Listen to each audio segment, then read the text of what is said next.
আজকে আমরা ইতিহাসের ঔপনিবেশিক শাসনের প্রতিক্রিয়া গুরুত্বপূর্ণ 5টি এমসিকিউ এবং তার উত্তর সম্পর্কে আলোচনা করব। তো এটা একটি কুইজ কম্পিটিশনের মাধ্যমে হবে।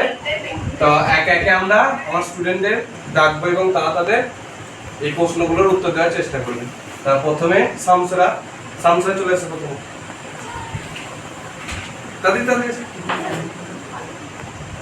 প্রথমে হচ্ছে নানা সাহেব কোন বিদ্রোহের সঙ্গে যুক্ত ছিলেন?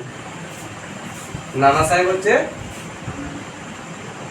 তাহলে সিপাহী বিদ্রোহের সঙ্গে যুক্ত ছিলেন। সিপাহী বিদ্রোহ হয়েছিল 1857 খ্রিস্টাব্দে।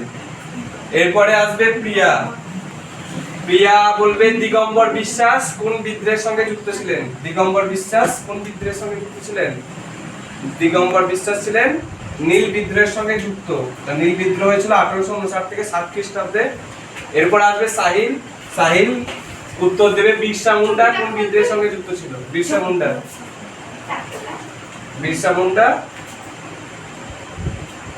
বিদ্রোহের সঙ্গে যুক্ত ছিল। উত্তর দিয়েছে 1899 থেকে 1900 খ্রিস্টাব্দে মুন্ডা বিদ্রোহ সংগঠিত হয়েছিল। এরপরে আসবে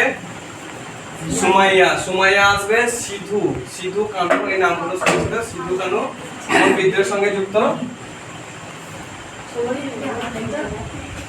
কোন বিদ্রোহ? সিধু কানু হচ্ছে সাঁওতাল বিদ্রোহের সঙ্গে যুক্ত।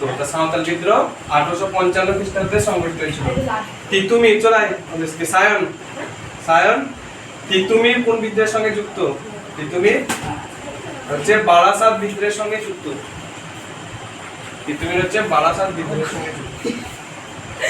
তাহলে আমরা আজকে জেনে নিলাম 5টি গুরুত্বপূর্ণ ঔপনিবেশিক ইতিহাসের প্রতিক্রিয়া হিসাবে বা ভারতে ইংরেজদের বিরুদ্ধে যে বিদ্রোহগুলো সংঘটিত হয়েছিল। প্রথম হচ্ছে নানা সাহেব ছিলেন সিপাহী বিদ্রোহের সঙ্গে যুক্ত। সিপাহী বিদ্রোহ একটি খুব গুরুত্বপূর্ণ বিদ্রোহ। দিগম্বর বিশ্বাস ছিলেন নীল বিদ্রোহের সঙ্গে যুক্ত।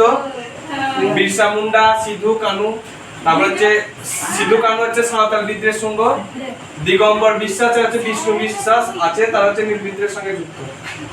5টি করে প্রশ্ন এরকম আলোচনা হবে আমাদের এই শিক্ষাবন্ধু কোচিং সেন্টারে পক্ষ থেকে। তো এরকম আগামী আরো নতুন ভিডিও পেতে আমাদের চ্যানেলটি অবশ্যই সাবস্ক্রাইব করে রেখে দিও। কারণ এই প্রশ্নগুলো আমরা জানি যারা বিভিন্ন পরীক্ষা বা কম্পিটিটিভ পরীক্ষা দিচ্ছি বা যারা পড়াশোনার সঙ্গে যুক্ত আছে তারা অবশ্যই জানো, বা যারা বিভিন্ন পরীক্ষা দাও, কারণ এই প্রশ্নগুলি ঘুরিয়ে ফিরিয়ে দেয়। তো অবশ্যই আমাদের পেজটি সাবস্ক্রাইব এবং লাইক করে দিন।